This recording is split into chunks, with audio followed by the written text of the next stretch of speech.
د ریاست الوزرا اقتصادي معاونیت وایي چې د اسلامي امارت په بیا واکمنېدو سره ډېری بهرنۍ کمپنۍ په افغانستان کې د شاوخوا 10 میلیارډ ډالرو پانګونې لپاره لیوالتیا ښودلې چې په ځینو برخو کې عملي کار هم پیل کړی دی. دغه کمپنۍ چې په بیلابیلو هیوادونو کې د پانګونې مخینه لري غواړي د کانونو، کرنې، برېښنا او ترانسپورټ په برخه کې پانګونه وکړي چې د کانونو را ایستلو پروسس، په هوایي ډګرونو کې د خدمتونو وړاندې کولو او د صنعتي پارکونو جوړولو په برخه کې د شاوخوا 2 میلیارډ ډالرو په ارزښت قراردادونو عملي چارې پیل شوې دي.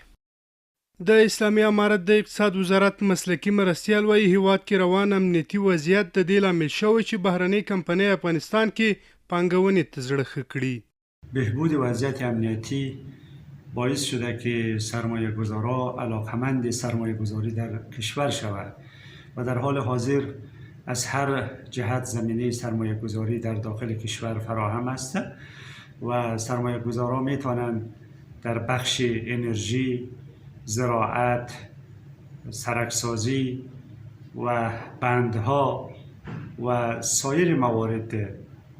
در عرصه های زیرساختی و زیربنایی در داخل کشور سرمایه گذاری داشته باشد که هم به سود سرمایه گذارا هست. بلخوا د اقتصادي چارو شنونکي وایي افغانستان کې د بهرنۍ کمپنۍ پانګونه به د هیواد په اقتصادي وضعیت مثبت اغیزه وکړي چې د فقر او بیکاري کچه به هم ورسره راټیټه شي. د دې لپاره چې بنسټیز اقتصاد ته لاره هواره شي، اساسي ټکی د پانګونې جذب او د پانګونې ترسره کېدل په یو هیواد کې مهم رول لوبولی شي.